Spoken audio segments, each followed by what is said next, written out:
की प्रार्थना करें। हे ईश्वर, हमें आत्म शांति दो, उन चीजों को स्वीकारने की जिन्हें हम बदल नहीं सकते। हिम्मत दो उन चीजों को बदलने की जिन्हें हम बदल सकते हैं, और इन दोनों में पहचानने की सद्बुद्धि दो। करा वही है तूने, यानी कहावत का असर नहीं हुआ, करने की बोलेगा तू। जो गलत है ना वही बोलोगे। अभी जब मैं आया था ना अंदर, सुन रहे हो, तो तुम लोग क्या कर रहे थे? शेयरिंग स्टार्ट हो रही थी। तो ये जो शेयरिंग है, ये नारकोटिक्स एनोनिमस, मतलब नारकोटिक्स शेयरिंग जो है ना, एक नारकोटिक्स एनोनिमस की एक प्रक्रिया है। पहचान, आशा, ये नारकोटिक्स एनोनिमस जो है, ये पहचान, शनाख्त, आइडेंटिफिकेशन, नारकोटिक्स एनोनिमस, पहचान, आशा समझते हो क्या होती है आशा? नारकोटिक्स एनोनिमस पहचान, आशा और शेयरिंग की एक प्रक्रिया है, प्रोसेस है।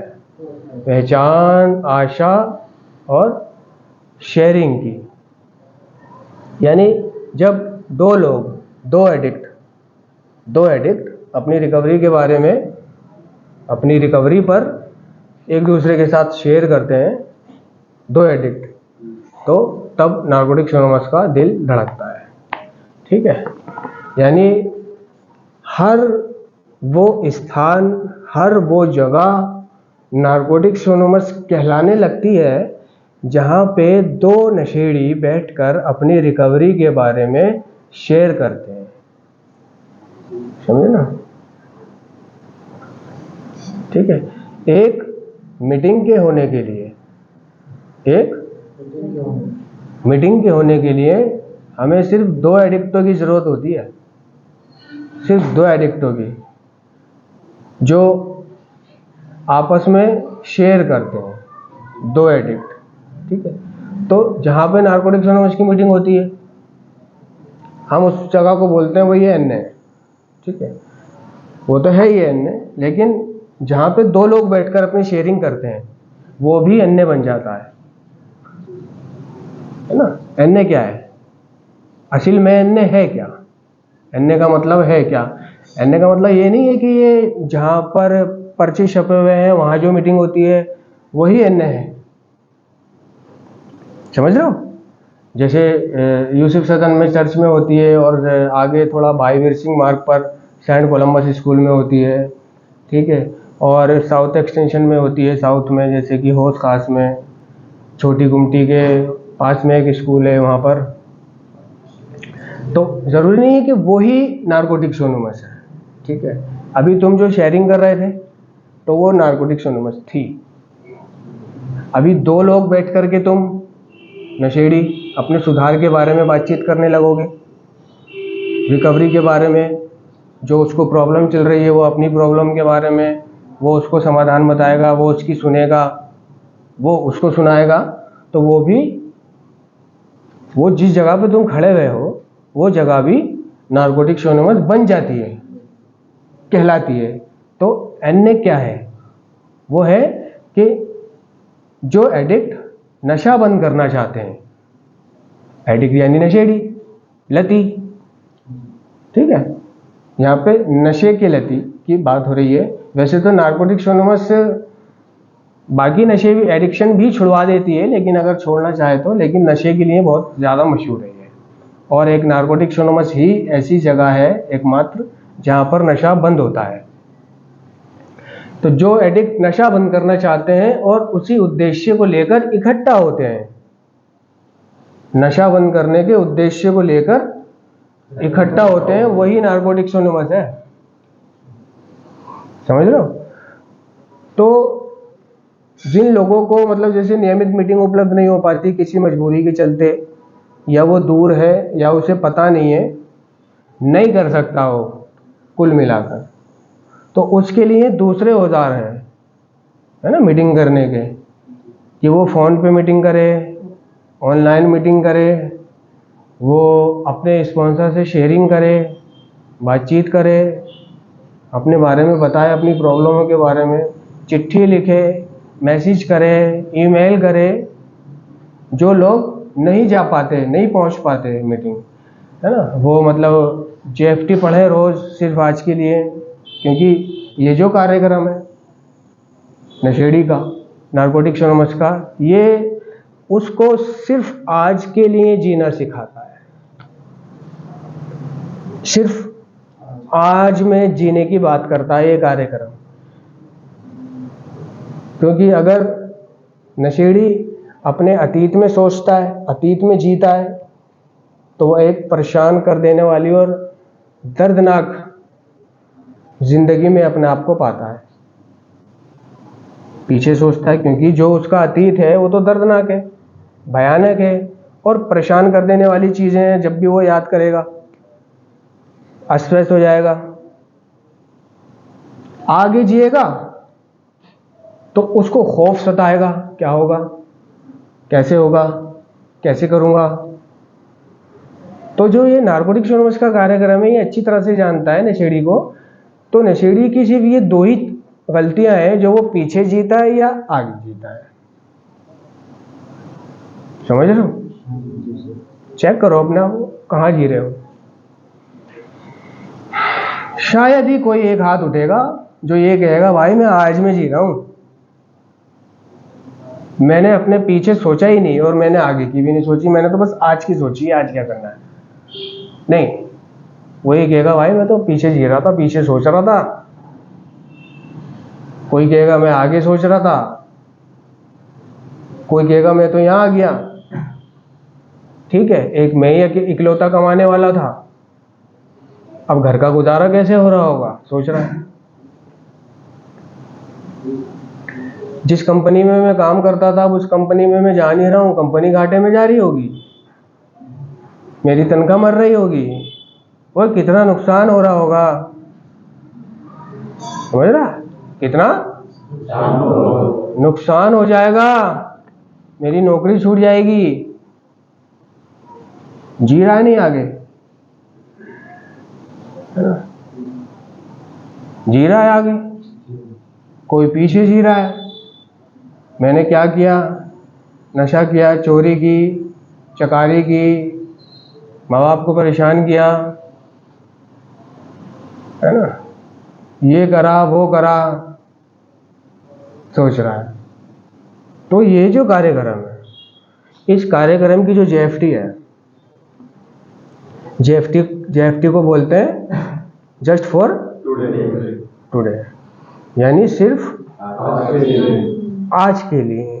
और ये नारकोटिक्स एनोनिमस की प्रमुख खास किताब है JFT। समझ रहे हो? तो जब भी नारकोटिक्स एनोनिमस की सभा शुरू होती है तो प्रार्थना होती है। कोई भी सभा शुरू हो, कोई भी क्लास शुरू हो, तो प्रार्थना होती है, क्योंकि प्रार्थना करके जब भी हम कोई कार्य करते हैं तो वो अच्छा होता है। भगवान से मदद मांग के अगर कोई हम कार्य करेंगे वो अच्छा होगा। अगर मैंने भगवान का नाम लेकर, अल्लाह का नाम लेकर उस चीज़ को शुरू किया है, और जब पूरा समूह एक ही प्रार्थना कर रहा हो, पूरा समूह कि हे ईश्वर हमें आत्म शांति दो, उन चीज़ों को स्वीकारने की जिन्हें हम बदल नहीं सकते, हिम्मत दो उन चीज़ों को बदलने की जिन्हें हम बदल सकते हैं, है ना, और इन दोनों में भेद जानने की सद्बुद्धि दो। तो ये जब समूह, ग्रुप एक ही आवाज़ में और एक ही सुर में भगवान से, अल्लाह से एक ही चीज़ मांग रहा होता है, तो उसकी सुनवाई जल्दी होती है, उसकी सुनवाई जल्दी होती है। अगर 40 लोग मेरी गवाही दे दें रोज़े क़यामत, अगर 40 मोमिन, 40 पाक आदमी जिन्होंने गुनाह, जिनका दामन गुनाह से पाक हो, जिनका दामन गुनाह से पाक हो। सारे बोलो, जिनका दामन गुनाह से पाक हो। गुनाह से पाक हो, जिन्होंने अपनी जिंदगी में कोई गुनाह ना करा हो। समझ रहे हो? अगर वो 40 लोग रोजे कयामत मेरी ये गवाही दे दें कि हे परवरदिगार, ये जो लड़का है हम इसे जानते हैं, ये अच्छा लड़का है, इसे माफ कर दे, इसे माफ कर दे, इसे जन्नत में डाल दे। अगर 40 मोमिन लोग मेरी ये गवाही दे दे रोजे कयामत, तो फिर चाहे मैं कितना भी बड़ा गुनहगार हूं, फिर चाहे मैं कितना भी बड़ा गुनहगार हूं, और फिर चाहे खुद भगवान जानता है कि ये कितना बड़ा गुनहगार है, लेकिन वो सिर्फ उन 40 लोगों की गवाही को मान रहा है, खुद का है उसे।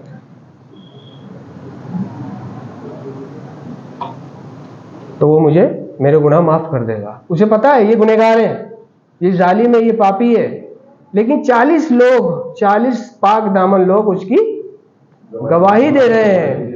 फिर चाहे वो भली बात ही जानता है कि ये गलत है, फिर भी वो उन 40 लोगों की सुनेगा। समझ रहे हो?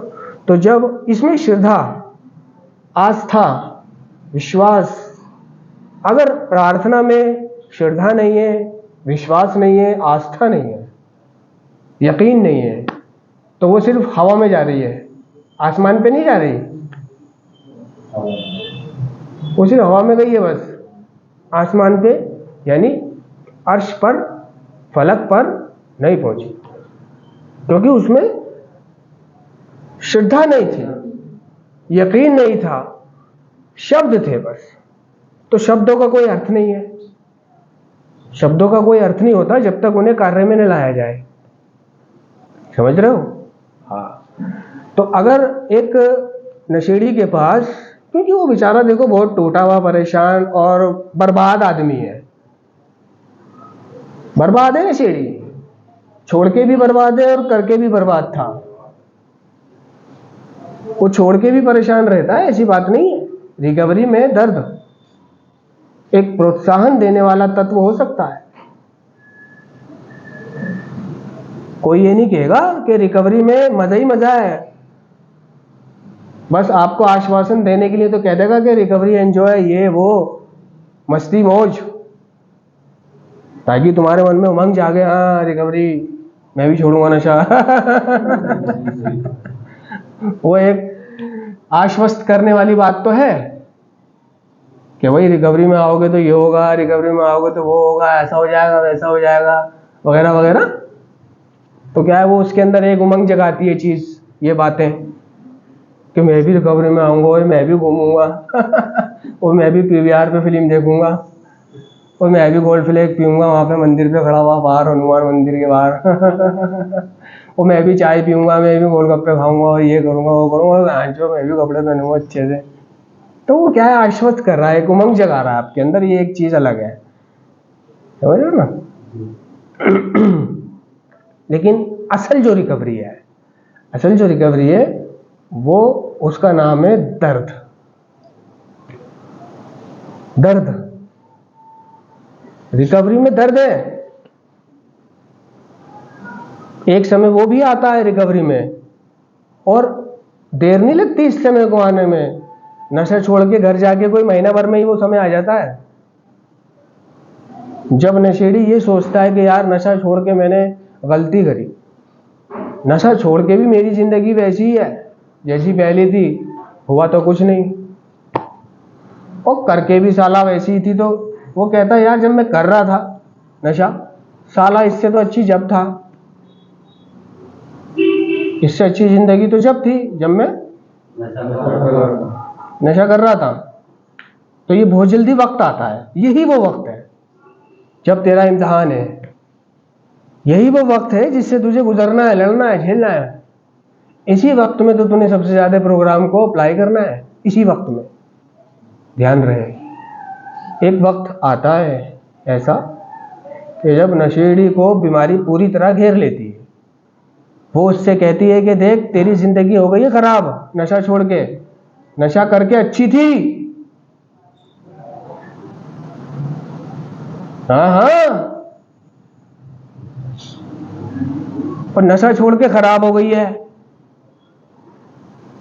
तो क्या उसको वलगला देती है, वो होए ये तो सही कह रही है बीमारी, नशा छोड़ के तो जिंदगी खराब है, लपेट रही है उसको। वो भी कहता है, वो भी जब जायजा लेता है अपने अतीत का और वर्तमान का तो देखता है कि हाँ यार सही बात है, नशा ही करना ठीक था। क्या नशा ही ठीक था।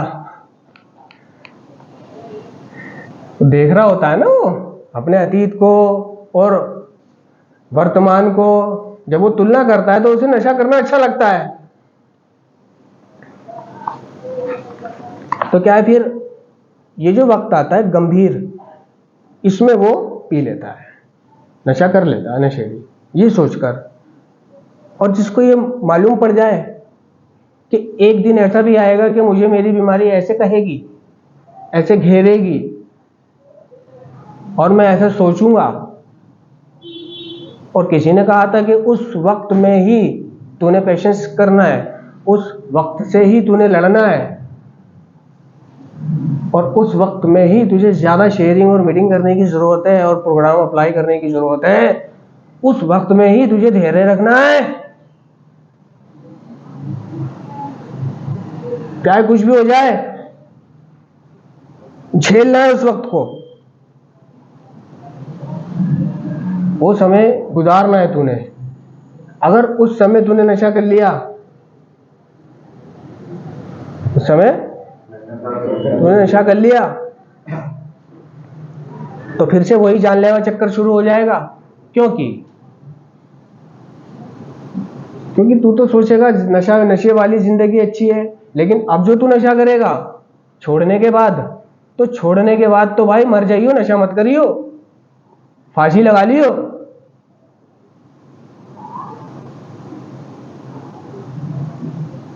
छोड़ने के बाद में, ये बड़े वाले नशेड़ियों की बात कह रहा हूं मैं, छोटे मोटे दमचियों की बात नहीं है कि दमची जाके दम पिएगा तो कोई बात नहीं, लेकिन इंजेक्शन बाज स्मैक किया, इंजेक्शन स्मैक के एविल में मिला के, पेवर वाला, छोड़ने के बाद नशे को क्या है, बॉडी जो होती है वो डिटॉक्सिफाई हो जाती है, यानी उस बॉडी का विष हरण हो जाता है शरीर में से। धीरे धीरे वो जो नशा होता है, जो उसके केमिकल होते हैं, वो विष हरण हो जाता है धीरे धीरे। इसको इंग्लिश में डिटॉक्सिफाई बोलते हैं, है ना, यानी जहर साफ हो गया अंदर से। अब तेरी बॉडी, शरीर ऐसा हो चुका है कि जैसे तू कभी नशा करता ही नहीं था, ठीक है, जैसे तू कभी नशा करता ही नहीं था, अब तेरी बॉडी ऐसी हो गई है नशा छोड़ने के बाद, रिहैब से आने के बाद। तुम देखो उस व्यक्ति को जिसने, जो कोई नशा नहीं करता और उसको नशा करा दो, क्या हालत होती है उसकी। किसी नॉर्मल आदमी को कुछ नहीं, बड़ा नशा तो छोड़ो, इंजेक्शन इसमें 2 दम ही लगवा दो, बस 2 दम में ही टेढ़ा चलता है वो और गिरता है, 2 दम में उसकी हालत खराब हो जाती है। कहते भाई ये क्या पिला दिया तूने मेरे को। नहीं कहता भाई मैं घर कैसे जाऊं। नहीं कहता ओ भाई मैं घर कैसे जाऊं, मेरी तो हालत खराब हो रही है। ओ ये क्या पिला दिया भाई तूने। सादी सिगरेट में दम भर के पिला दो उसे कि सादी है पी ले। बहुत से नशेड़ी पिलाते भी है, सादी सिगरेट में दम भर के दूसरों को पिलाते भी है, मजा लेने के लिए कि मजे लेंगे इससे, समझ रहे हो। जरा यहाँ पर याद दिला देना कि बॉडी डिटॉक्सिफाई हो जाती है, मैं भूल जाता हूँ ना। तो ऐसे ही जब मैं स्मैक पीता था, फिर बाद में मैं इंजेक्शन लगाने लगा, समझ लो। तो मैं एक पार्क में अपना नशा बैठ के इंजेक्शन लगाता था। अब वहाँ पर 2 लड़के आ गए, जिनमें से एक लड़का मेरे को जानता था, वो कभी कभी स्मैक पीता था, टुकड़ों में पीता था वो। अब वो आ गया, कैसे हो? मैंने भाई ठीक हूँ। तेरा हाथ भाई, और तेरा भाई मैंने तो छोड़ दी। तुम छोड़ दी? मैंने चल अच्छी बात है छोड़ दी। अब वो मुझे पीते देख, मुझे पीते देख उसका ऑब्सेशन, जुनून, लालसा।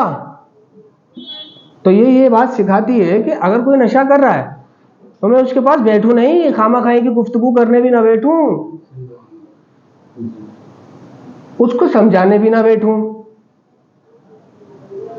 उससे बातचीत करने भी ना बैठूं ये सोचकर कि मैं पीऊंगा नहीं, मैं तो बस ऐसी कारोबार की बातचीत करूंगा इससे। समझ रहे हो? कुछ भी सोचकर उसके पास बैठना नहीं है। अगर तुम एक न्यू कमर हो, एडिक्ट हो, बहुत से यही करते हैं, बैठ जाते हैं जाकर के सोच करके कि घर परिवार की बात करूंगा। नहीं, अब वो बैठ गया। अब मुझे देखकर उसका ऑब्सेशन, मानसिक खिंचाव और लालसा बढ़ गई। कहने लगा भाई क्या क्या है ये? क्या नहीं? मैंने कि भाई मैं इंजेक्शन लगाता हूँ, पहले पीता था, अब इंजेक्शन लगाता हूँ, इससे क्या होता है? मैंने कि इससे बहुत मजा आता है।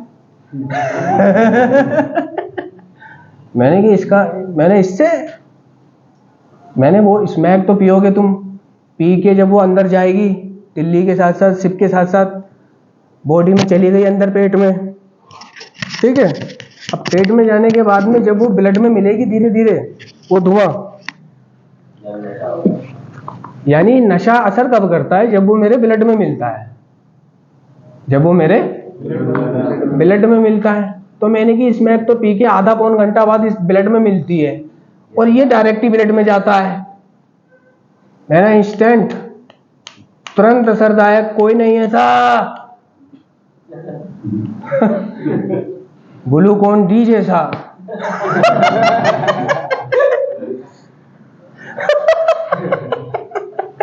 कह रहा है। अब मैंने उसको ऐसा बता दिया भाई, जो होता है वो बता दिया मैंने, बड़ा मजा आता है, ओए फौरन असर होता है। अब उसकी लालसा जाग गई, कहने लगा भाई मुझे भी लगवा दे। छोड़ रखी है उनने, लेकिन जब उसके ऐसी मीठी मीठी बातें करो ना उससे नशे की,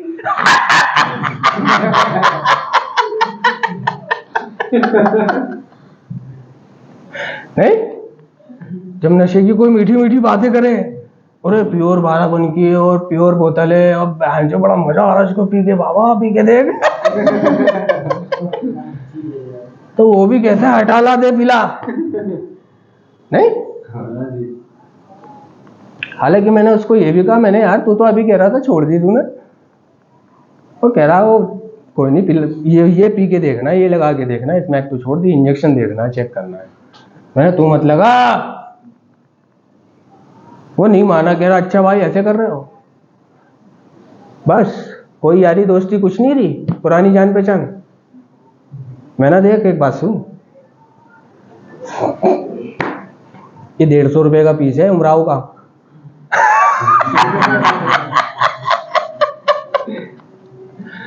मैंने देख कितने का है पीस, तो तुझे भी पता है कितने का पीस है ये? मैंने उमराव का पीस है 150 रुपए का,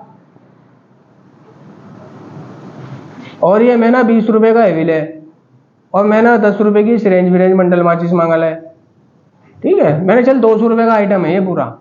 अब 200 रुपए के आइटम में तेरे हिस्से में 100 रुपए आएंगे अगर मैं तेरे को आधा पिलाता हूँ। 100 रुपए की तू कोल्ड ड्रिंक पी ले, बात पैसों की नहीं है। मैंने की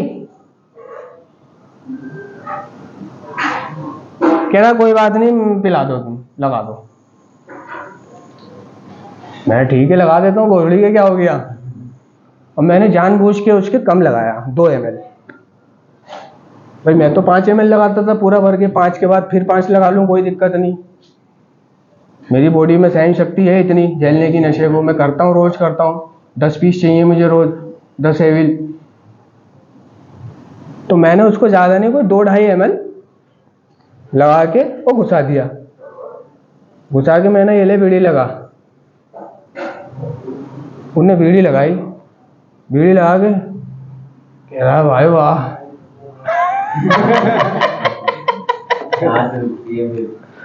रोक के रख थोड़ा सा धुआं अंदर। कह रहा अरे भाई मजा आ गया, ये क्या है? मैंने मजा आ गया ना, हाँ। कह रहा अब मैं जा रहा हूँ। मैंने ठीक है जा। बस वो वहां से खड़ा हुआ है, और एक कदम नहीं चला, वो गिर गया, वो गिर गया और वही बेहोश हो गया। उसके साथ वाला कहला क्या हो गया? मैंने कुछ नहीं हुआ, बेहोश हो गया ये। जा, मैंने की खिजराबाद से 2-4 लड़कों को बुला के ला और इसे उठा के लेके जा। कुछ नहीं, घर जाके पानी वानी छिड़कना, ठीक हो जाएगा। कह रहा ठीक है। वो इधर गया और मैं इधर से गायब। मैंने गांडू कहीं मेरे पल्ले ना पड़ जाए, समझे? मैं वहां से निकल लिया। तो मैं बात कौन सी याद दिलाने की कह रहा था? हाँ, डिटॉक्सिफाई। तो उसकी बॉडी डिटॉक्सिफाई हुई हुई थी और जब उसने नशा करा उसको फौरन निकाल दिया उसने। तो इसी तरह से अगर हम में से कोई नशा छोड़ने के बाद दोबारा नशा करेगा तो दोबारा नशा करने का मतलब होता है उसके लिए कभी कभी मौत। जो शारीरिक रूप से नहीं मरते उनकी आध्यात्मिक मौत हो जाती है, आध्यात्मिक मृत्यु हो जाती है उनकी। अपनी नजरों में गिर जाता है वो और दूसरों की नजरों में ये आध्यात्मिक मौत हो गई उसकी। जिन लोगों से उसने वादे किए होते थे, जिन लोगों ने उससे उम्मीद लगाई होती थी, उनकी उम्मीदें तोड़ दी उनने।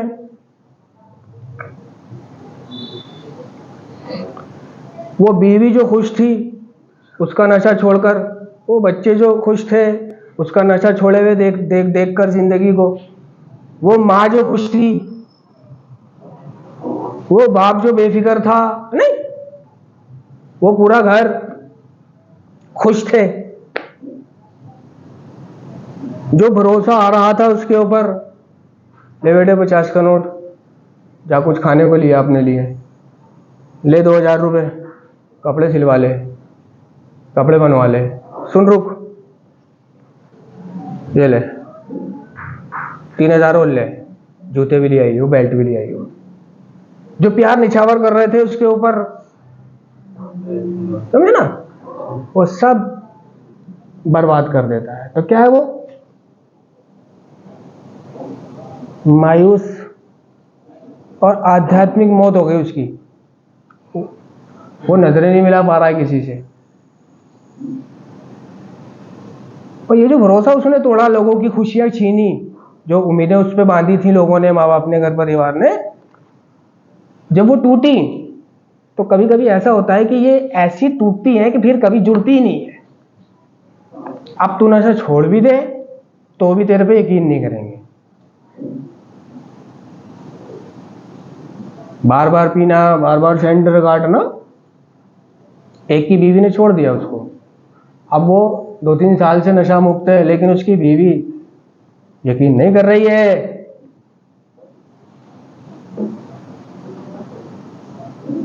उसकी बीवी यकीन नहीं कर रही, आई नहीं रही, हट।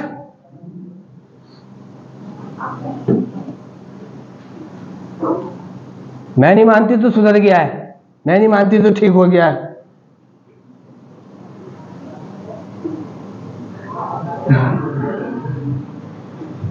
जी रहा है जिंदगी ऐसे ही, बिना बीवी बच्चों के, परेशान है बीवी बच्चों के बिना। तो उसकी आध्यात्मिक मृत्यु हो गई, मरा नहीं, वो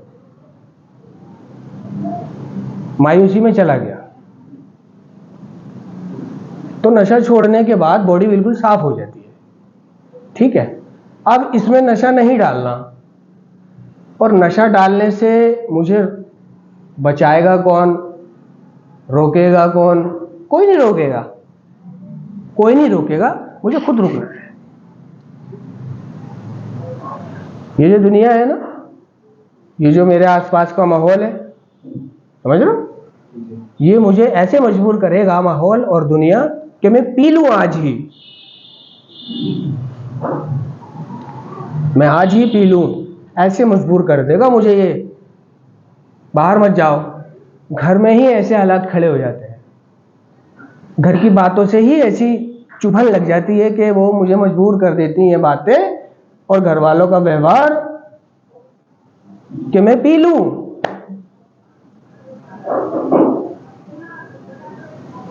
घर में ही नशा है, घर में ही ऐसी परिस्थितियां हैं कि मेरे को पीने के लिए बोलती हैं वो परिस्थितियां। जैसे पिता की लानतें, पिता का आज भी यकीन ना करना, पिता का हमें आज भी कोई नल्ला समझना। समझ रहे हो? आप कितने भी बड़े हो जाओ, कितने भी मिनिस्टर बन जाओ, पिता आपको आज भी नल्ला ही समझेगा, क्योंकि उन्होंने तेरी नल्ली गिरी देखी है, तू नल्ला है। उसे पता ही नल्ला है। तो मुझे प्रॉब्लम होती है कि यार आज भी मुझे नल्ला समझते हैं। आज तो मैं नल्ला नहीं हूं। तो मैं कह रहा था जीवन एक संघर्ष है, यही वो मुश्किल घड़ी है।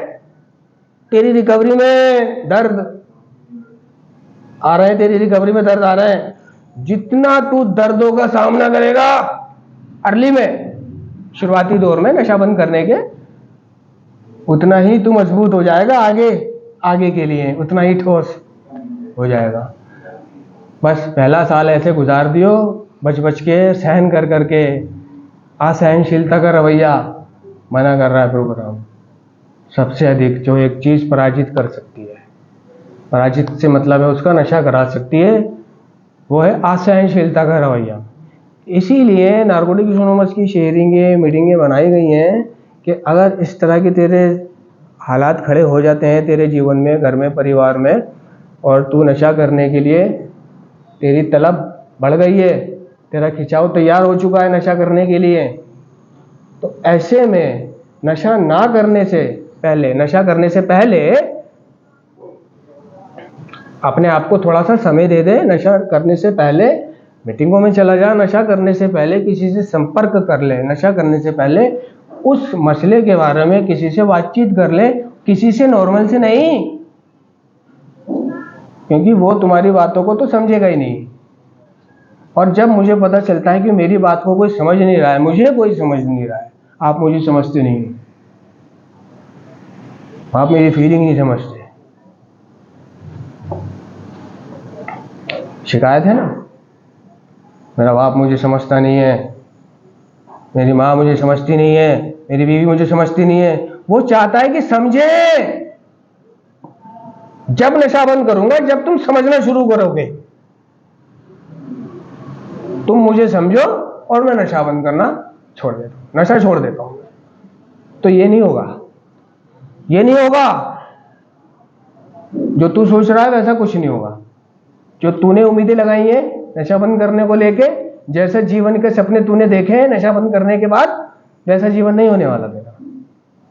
जीवन वैसे ही रहेगा जैसा था, सब कुछ वही रहेगा, लोग भी, जगह भी, सब कुछ वही रहेगा। फिर भी तूने नशा नहीं करना। और अब अपने नशे के लिए दूसरों को दोषी नहीं ठहराना। तुम मुझे समझते नहीं हो, तुम मुझे समझो, समझते तो मैं ये नहीं करूं। हम अपने दोस्तों के पास जाकर कहते हैं यार मेरी बीवी यार मेरे को समझती ही नहीं है यार, क्या करूं, तू बता। बीवी अपनी सहेली के पास जाकर कहती है मेरा हस्बैंड मेरे को समझता ही नहीं है, निकिता तू बता। दोनों दूसरों के पास जाके कह रहे हैं कि मेरा पति, निकिता मेरा पति समझता नहीं है मुझे। वो अपने दोस्त के पास जाके कह रहा है यार संजय तेरी भाभी मेरे को समझती ही नहीं है।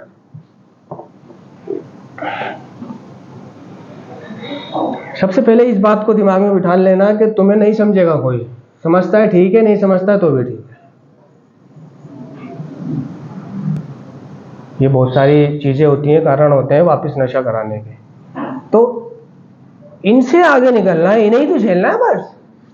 जिसने इन्हें झेल लिया शुरुआती दौर में, अर्ली टाइम में, नशा छोड़ने के शुरुआती दिनों में जो ये परिस्थितियां आती हैं, जो ये हालात पैदा हो जाते हैं, बस इनमें अपने आप को संभाल ले और इनमें मीटिंगें कर ले 90।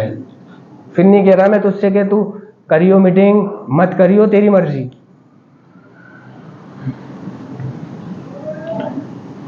तेरा बेड़ा पार हो जाएगा,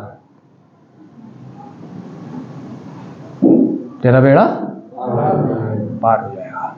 तुझे नशा बंद करना है तो सबसे पहली बात तो इच्छुकता आती है कि अगर तेरे को बंद करना है तभी होगा ऐसा, और तेरे को करना ही है तो नहीं होगा। नशा बंद करने की इच्छा, बस।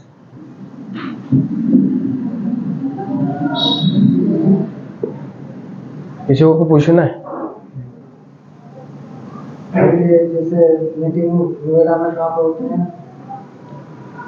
कहाँ पर? नोएडा में। नोएडा में देख, सुविधा ढूंढ रहा है, सुविधा। नहीं, जैसे मैं नोएडा में रहता हूँ तो पास। हाँ तो सुविधा ढूंढ रहे हो तुम। नशा भी नोएडा से लेता था? नशा कहाँ से लेता था? हैं? नोएडा से ही? मैं तो नहीं लेता था। सुविधा ढूंढ रहा नशेड़ी, कह रहा मैं नोएडा में रहता हूँ तो नोएडा में ही अगर कहीं मिल जाए तो ठीक है। अबे जब नोएडा में नशा नहीं मिलता था तो कहीं जाता नहीं था, दुनिया तो बरेली तक चली गई नशा लेने, कलकत्ता चली गई। एक और कह रहा है मेरे को मैसेंजर पे, कह रहा भाई मैं यहाँ रहता हूँ, यहाँ आसपास कहाँ मीटिंग होती है बता दो। एक कह रहा है मैं यहाँ रहता हूँ, यहाँ आसपास कहाँ मीटिंग होती है बता दो। मतलब आसपास बता दो उसे।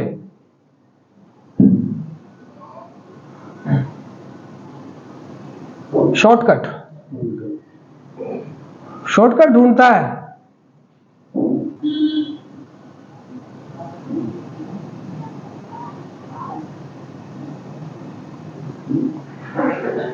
और जो शॉर्टकट के चक्कर में रहते हैं वो कभी कर ही नहीं पाते।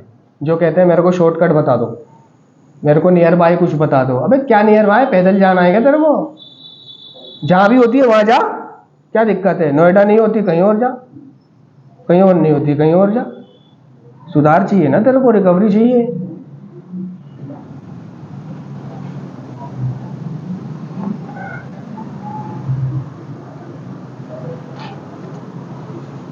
सिर्फ एक कनॉट प्लेस ही दिल्ली में एक ऐसी जगह है जहाँ पर 7 दिन मीटिंग होती है, और ये न्यू कमर के लिए 7 दिन मीटिंग होना बहुत ज़रूरी है। अगर तुम किसी दूसरे ग्रुप से जुड़ोगे कोई बात नहीं, लेकिन जिस दिन वहाँ ना हो मीटिंग, जिस दिन वहाँ ना हो तो आप दूसरी जगह जाओ, यानी गैप नहीं देना। समझ रहे हो? कई क्या करते हैं, जैसे ये कह रहा है मैं आसपास नोएडा में बता दो, जो जहाँ रहता है वो वहीं कहेगा भाई वहीं आसपास हो तो कोई वहीं बता दो, वहीं से नहा धो के कपड़े पहन के वहीं चला जाऊंगा और वहीं से वापस आ जाऊंगा घर पे। शॉर्टकट सुविधा। तो उसके लिए मैं ये कहना चाहता हूँ कि जिस दिन उसके नियर बाय मीटिंग ना हो, अगर वो न्यू कमर है, उसकी 90 मीटिंग चल रही है, तो वो वहां चला जाए जहां आज हो रही है मीटिंग। इस भ्रम में ना रहे कि कोई बात नहीं परसों तो होगी। नहीं, तेरे को 90 करने को बोल रहे हैं तो 90 कर तू।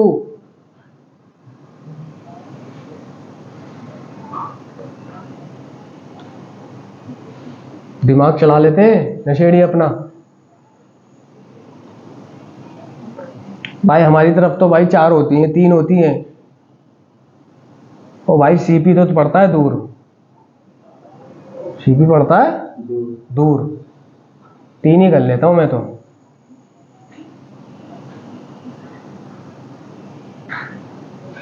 नब्बे के बाद 3 कर ले, 4 कर ले, 2 कर ले, 1 कर ले। हम नहीं कह रहे तू कितने कर मत कर, हम नहीं कह रहे। हम बस यही कहते हैं कि यहाँ से जाने के बाद बस 90 करनी है। किसी तरह से तूने गिरते पड़ते और बर्दाश्त करते कराते नशा छोड़ना है तो कर ले, बस तेरा नशा छूट जाएगा। क्योंकि नारकोटिक्स एनोनिमस सिर्फ एक ही वादा करती है, सक्रिय एडिक्शन से मुक्ति का। समझ रहे हो? नारकोटिक्स एनोनिमस सिर्फ एक ही वादा करती है, सक्रिय एडिक्शन से मुक्ति का, यानी जारी रहने वाले एडिक्शन से, नशे से मुक्ति का, या जिस भी एडिक्शन में तू पड़ा हुआ है उससे मुक्ति का। हाँ, वो ये वादा नहीं करती कि तू मेरे पास आएगा तो मैं तुझे अमीर बना दूंगी, तू मेरे पास आएगा तो मैं तेरी शादी करा दूंगी, तू आता रहेगा तो मैं ये करा दूंगी, तेरा घर बार बसा दूंगी, बिल्डिंग खड़ी करवा दूंगी, है ना, ये करा दूंगी वो करा दूंगी। नहीं, ये इस उम्मीद में मत रहना कि बिल्डिंग खड़ी हो जाएगी, ये हो जाएगा, वो हो जाएगा, क्योंकि वो सिर्फ एक ही वादा करती है, सक्रिय एडिक्शन से मुक्ति का। वो भी कब? जब तू नियमित जाएगा। नियमित जाते रहने वाले के लिए है ये नारा, ठीक है। और जब तू सक्रिय एडिक्शन से मुक्त ही हो जाएगा तो ये सारी चीजें तू खुद खड़ी कर लेना।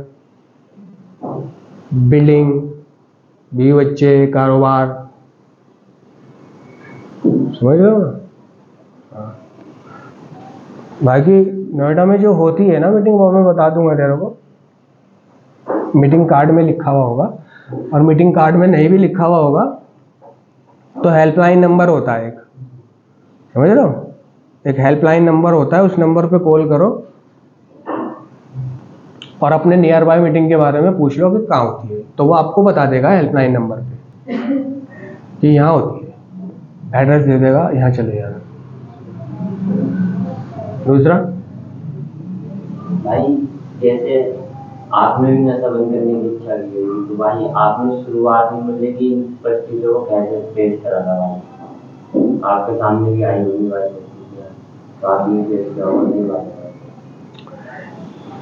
संस्था में एक स्लोगन लगा हुआ था, ऑफिस में भी और अंदर भी, वो था कि नशा मेरी किसी समस्या का समाधान नहीं है। हमारी लिखा हुआ था वहाँ पर, नशा हमारी किसी समस्या का समाधान नहीं है, ठीक है। तो उस चीज़ को मैंने दिल में उतारा था, उसे अमल में लाया था मैं कि नशा मेरी किसी समस्या का समाधान नहीं है, ठीक है। और मुझे जो बड़ों ने बताया था कि वहाँ मत जाना जहाँ नशा लोग करते हैं, उनसे मत मिलना, जो नशेड़ी लोग हैं उन जगहों पे मत जाना, मीटिंग जाना, रिकवरी मेंबरों को, रिकवरी एडिक्टों को दोस्त बनाना और पुरानों को बिल्कुल छोड़ ही देना है। तो उन चीज़ों पे मैंने अमल किया और मेरे को बताया गया कि भाई देख, परेशानियां बहुत आएंगी, दिक्कतें बहुत होंगी, लेकिन ये बेटे कुछ दिनों की होती हैं, बस कुछ दिनों की दिक्कतें होंगी ज़्यादा नशा छोड़ने के बाद। अगर तेरा कहीं पे भी कोई प्रोग्राम नशा करने का बन जाए या कहीं भी तू अटकावा महसूस कर तो कॉल करियो, या फिर वहां से सबसे पहले अपनी दुकान हटाइयो, भगवान से मदद मांगियो, प्रार्थना करियो, अपना जहन बटाइयो, मीटिंग जाता रहियो, मीटिंगों में शेयर करियो। इस तरह एक एक दिन करके तेरी 1 साल की रिकवरी हो जाएगी, और 1 साल से 2 साल, और 2 साल से 3 साल, इस तरह तू रिकवर हो जाएगा। और जो भी हो तेरे जीवन में, नशा मत करियो। तबीयत खराब हुई तो नशा करने की याद आई, तबीयत ठीक नहीं हो रही यार, काफ़ी दिन हो गए तबीयत ठीक नहीं हो रही, सिर्फ कमजोरी, भूख ना लगना, चक्कर आना, फड़फड़ाना, रातों को करवटें बदलना, जागना, नशा याद आ रहा था, गोली याद आ रही थी कि यार नींद के लिए गोली खा लूं, बहुत दिन हो गए ना सोए हुए। मगर वही लोगों की बताई हुई बातें अमल में लानी थी ना, अब छोड़ना था नशा, तो याद करा उस बीमारी के इनपुट को, बीमारी की क्लास को, बीमारी की शेयरिंग को, कि एक बार पहला नशा, पहली गोली या पहले जाम से नशे की प्रक्रिया शुरू कर देने के बाद मैं उसे अपनी इच्छा से रोक नहीं सकूंगा। और ये मैंने अपने अनुभवों से सीखा भी है, पिछले इलाज से बाहर आके जब भी मैंने नशा किया तो मैं शुरू हो गया हूँ, ठीक है। मुझे राहत याद आ रही है कि नशा कर लूंगा, बीमारियां भी ठीक हो जाएगी, अब ये राहत मिल जाएगी। जब टूट रहे होते हो तुम, नशा नहीं करा होता, टूट रहे होते हो और नशा मिल जाए तो कैसा महसूस करते हो?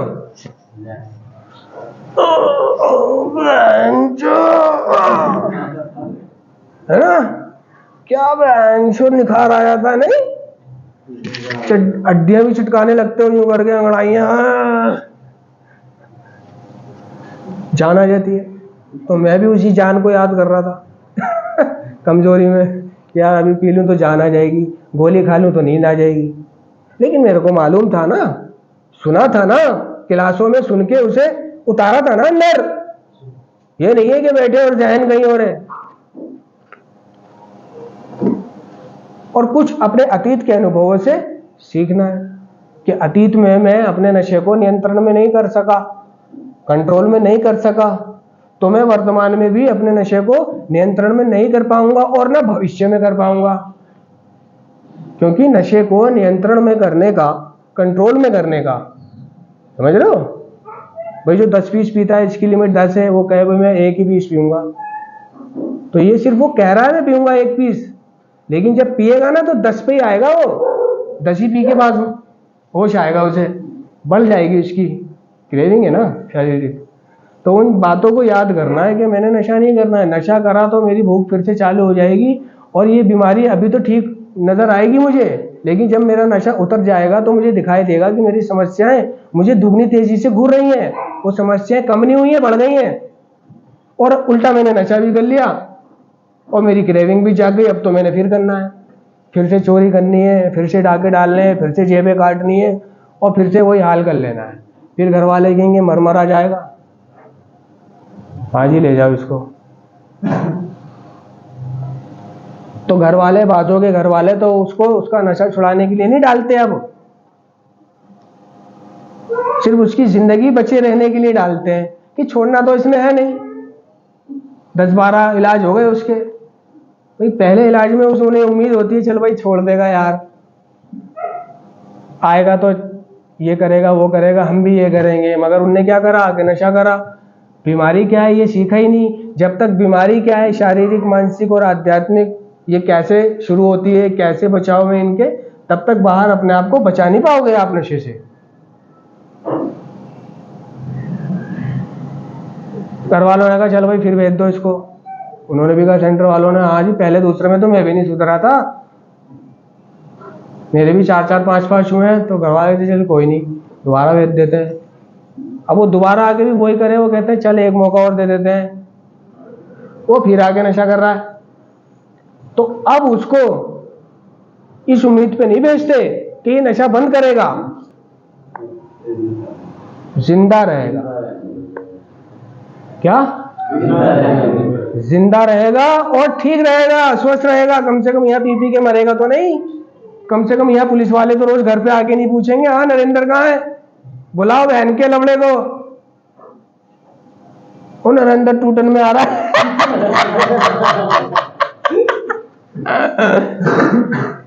है ना, पुलिस आ रही है, पब्लिक आ रही है, हाँ जी तुम्हारे लड़के ने पानी की मोटर खोल ली,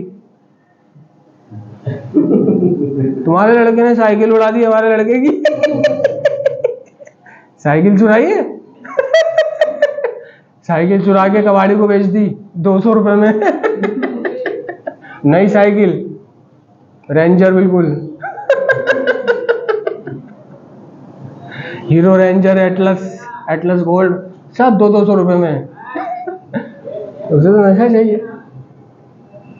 तो अब उसे सिर्फ इसलिए बेचते हैं कि ये जिंदा रहेगा, स्वस्थ रहेगा, और हमें बस इतना ही चाहिए कि जिंदा रहे, स्वस्थ रहे, चाहे घर पे रहे चाहे वहां रहे।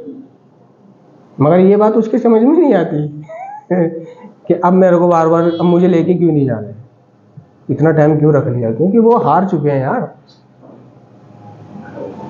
हार चुके हैं। कितना तेरा इलाज कराएं, कितना बहन चो पैसे भरे तेरे, पैसा है ही नहीं लोगों के पास बेचारों। जो लोग, आप लोगों के घर वाले, जो भी तुम्हारी फीस भर रहा है वो बहुत प्यार करता है तुमसे, है ना, वो चाहता है कि तुम नशा छोड़ दो और तुम्हारी जिंदगी अच्छी हो जाए, इसीलिए वो पैसे दे रहा है। और मैं उसी को गाली देता हूँ यहाँ पे रह के, नहीं देता कि उसकी तो मैं बहन छोड़ूंगा जाके, नहीं कहता, क्या कहता है कि उसकी तो तबीयत से बहन ही छोड़ दूंगा जाके, जिनने यहाँ भेजा है मेरे को, बहन के लोड़े ने, जिनने मैसेज दिया है, उसको गाली दे रहा होता है। इस इलाज को अपना लास्ट इलाज बना दो। और लास्ट इलाज कब बनेगा, जब तुम बीमारी को समझोगे, बीमारी है क्या, समझ रहे हो, बचाव है क्या। चलो, सभी सदस्य आत्म शांति की प्रार्थना करें। हे ईश्वर, हमें आत्म शांति दो, उन चीजों को स्वीकारने की जिन्हें हम बदल नहीं सकते, हिम्मत दो उन चीजों को बदलने की जिन्हें हम बदल सकते हैं, और इन दोनों में भेद जान नहीं सकता।